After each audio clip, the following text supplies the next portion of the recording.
పేరు మీద మాత్రం రాహుల్ గాంధీ గారు బాగా పెద్ద పెద్ద మాటలు మాట్లాడుతారు పార్లమెంట్ లో.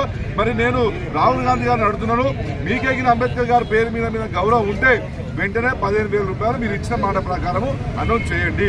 మీరిద్దరు అక్కడ ఢిల్లీలో రాహుల్ గాంధీ, ఈ రాష్ట్రంలో రేవంత్ రెడ్డి గారు ఇద్దరు ఇంద్రమ్మ పేరు చెప్పుకొని మొత్తం ఇందిరాగాంధీ గారు పేరు ఖరాబ్ చేస్తున్నారు.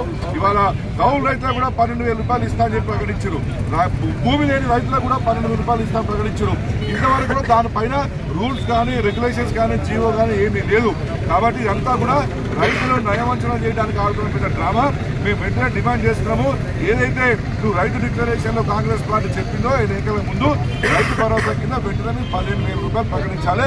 లేకపోతే ఇటువంటి కార్యక్రమాలు నిరంతరం మీరు 15,000 ఇచ్చేంత వరకు కూడా TRS party వదిలిపెట్టదు.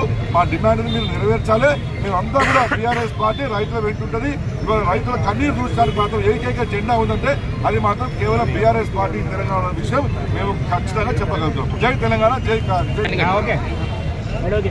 Congress party PCC president హోదాలో రేవంత్ రెడ్డి గారు వరంగల్లో జరిగిన సభలో మరి వారు రైతు డిక్లరేషన్లో మరి రైతులకు మోసం చేసే విధంగా ఆ రోజే ఒక కుట్రపూరితంగా ఆయన మనసులో లేని మాటను మరి రైతులకు ఎకరానికి 15,000 రూపాయలు రైతు భరోసా ఇస్తామని, అదేవిధంగా 2 లక్షల రుణమాఫీ చేస్తామని, కౌలు రైతులకు కూడా 12,000 రూపాయలు ఇస్తామని, ఉపాధి హామీ కూలీలకు కూడా సంవత్సరానికి 12,000 రూపాయలు ఇస్తామని ఇట్లా రైతులను మోసం చేసి గద్దెలెక్కిన రేవంత్ రెడ్డి రైతు రుణమాఫీలో కూడా దాదాపు 40% కూడా రుణమాఫీ చేయలే. ఇప్పుడు మరి మొన్నటి వరకు మరి వర్షాకాల పంటకు మరి వేస్తామన్నారు, వేయలేదు.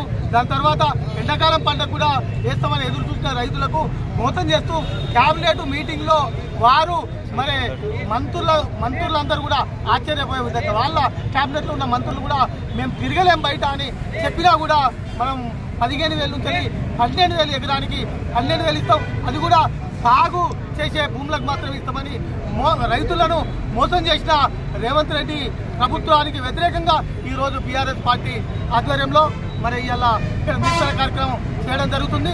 వారు రైతులకు ఒప్పుకున్న ప్రకారం ఎకరానికి 15,000 రూపాయలు ఇచ్చే వరకు బీఆర్ఎస్ పార్టీ పక్షాన పోరాటం చేసి ఇచ్చే వరకు కూడా మేము కాంగ్రెస్ ప్రభుత్వాన్ని మెడలు వంచి ఇప్పించే వరంగా పోరాటం చేస్తామని తెలియజేస్తూ ఈరోజు ఇక్కడ జిల్లా అధ్యక్షులు రామకిషన్రావు గారు, అదేవిధంగా మాజీ ఎమ్మెల్సీ రాధా లక్ష్మణరావు గారు, నగర ప్రథమ పౌరుల మేయర్ గారు యాదగిరి సునీల్రావు గారు, బీఆర్ఎస్ నాయకులు, కార్పొరేటర్లు, ప్రజాప్రతినిధులు పెద్ద ఎత్తున పాల్గొని మరి పార్టీ ప్రతినిధులు కూడా పాల్గొని ఇక్కడ కార్యక్రమంలో పాల్గొనడం జరిగింది.